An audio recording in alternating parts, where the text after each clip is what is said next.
Next, we'll see a concept that is called increasing and decreasing functions, which is very useful to handle domain and range problems. It is a concept. Listen carefully about this increasing and decreasing functions. The easy way to understand them is the graphical way.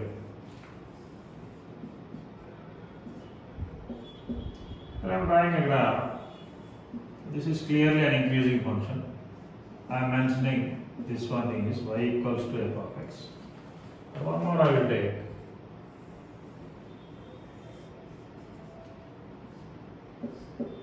Something like this type decreasing. Very simple graphs of increasing and decreasing function. So here is increasing and this one is decreasing. And this how will you classify it? Here I will take one value x1 and I will take one value x2. The corresponding y value will be here.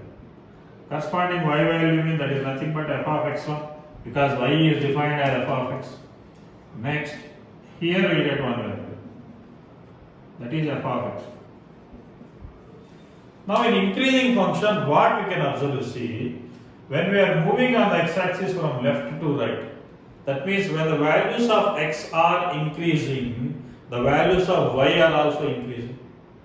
So observe the point carefully. When the values of x are increasing, the values of y are also increasing, then such function is known as increasing function. So here we can notice the x1. So clearly x1 is smaller than x2. That implies f of x1 is also smaller than f of x2. So clearly on x-axis here we will get small value and here we will get bigger value. x1 is less than x2. That implies f of x1 is less than f of x2. f of x1 is this value. This value is smaller than this one only. This one. So here I will keep double implication in both the directions it is true. Okay. That means when the values of x are increasing, values of y are also increasing. That we can write like this. x1 is less than x2. That implies f of x1 is less than f of x2. If you see that one here in decreasing function,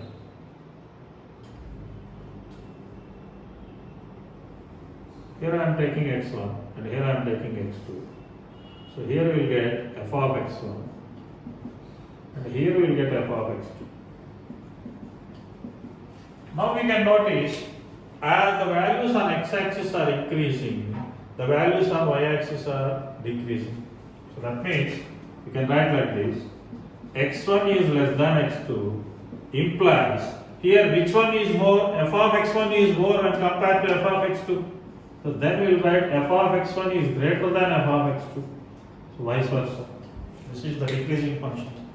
So when x1 is smaller than x2, but y values if you observe say corresponding x1 y value is here and corresponding x2 y value is here. So now f of x1 is greater than f of x2.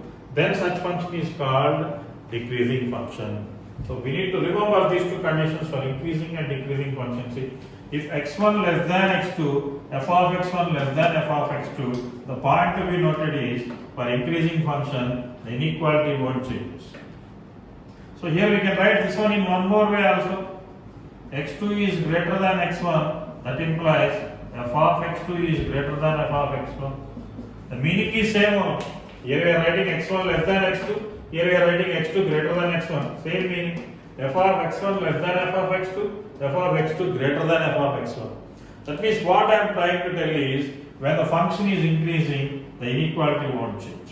x1 less than x2 means f of x1 less than f of x2. x2 greater than x1 means f of x2 greater than x1. Whereas in the decreasing function, here the relation between x terms is less than, but y terms is greater than. That means inequality sign changes in decreasing function. Inequality sign remains in increasing function. So these two values. Next, write procedure to check a function is increasing or decreasing. Just now we saw x1 is less than x2 implies f of x1 is less than f of x2. That we can tell if we have the exact graph of the function. As we know, every time it is not possible to draw the exact graph, and that time how to analyze that one we'll check. See. So observe carefully, students. So these concepts again will come in calculus. So, but if you know already, means you will feel better while doing calculus. So I am considering an increasing function like this. So for this increasing function, I want to draw a tangent at any point. At any point on the curve. So the curve is y equals to f of x here. So here at this point, some point P, I want to draw a tangent to the curve. This one. If you draw a tangent to the curve, the tangent definitely makes some angle with x-axis. So here this angle I am taking it as alpha. Then slope of the tangent is equals to tan alpha. We know that the geometrical meaning of dy by dx is slope of the tangent to the curve. The geometrical meaning of dy by dx means first derivative of the function is slope of the tangent to the curve. That means now this slope can be replaced with dy by dx. dy by dx equals to tan alpha. This concept we know already. Now here in this diagram, if you observe, alpha is acute angle. If alpha is acute, then tan is always positive. That means dy by dx is greater than 0.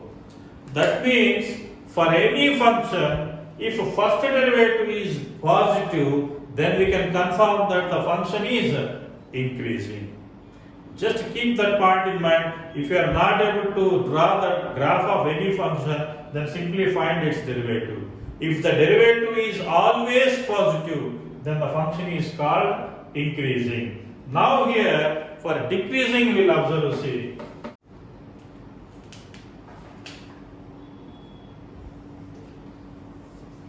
So this is the graph of a decreasing. At some point, we draw a tangent to the graph.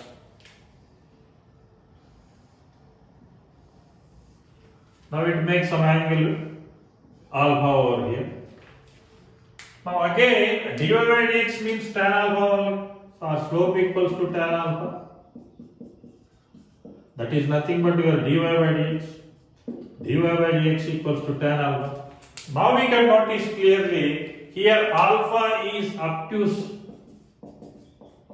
It is clearly more than 90. So more than 90 means angle falls in second quadrant. In second quadrant, tan is negative. So tan is negative means what you will get, dy by dx is less than 0. So if a function is increasing, then first derivative is positive. If the function is decreasing, then the first derivative is negative. So sometimes what happens, for some values first derivative is positive and for some values first derivative is negative. Such function is called neither increasing nor decreasing. That means sometimes increasing and sometimes decreasing, increasing and decreasing. So the best example is sin x function. So sin x function, if you observe the graph of sin x, this is the graph of sin x. It is increasing, decreasing, increasing, decreasing. And even if you observe, see y equals to sin x. What is its derivative? dy by dx equals to cos x. Now cos x sometimes positive, that is in first quadrant positive, in second quadrant negative, in third quadrant negative, and fourth quadrant positive. That means its behavior is positive and negative simultaneously. Such function is neither increasing nor decreasing. A function is always positive for any value of x. So then it is called increasing, and the function is the derivative of the function is always negative for any value of x, then it is called decreasing. I will give one more example here. If I take y equals to tan x, so the derivative of tan x we know, dy by dx equals to secant square x. Now you substitute any value for x because square is there here, so dy by dx is always positive. So dy by dx is greater than 0 means the function is increasing. And we know the graph of tan also. Graph of tan as x values are increasing, y values will go up to infinity. That's why tan x. So if you don't know the graph and we want to decide whether the function is increasing or decreasing, the best technique is find its derivative. If derivative is positive, then function is increasing. If derivative is negative, then the function is decreasing.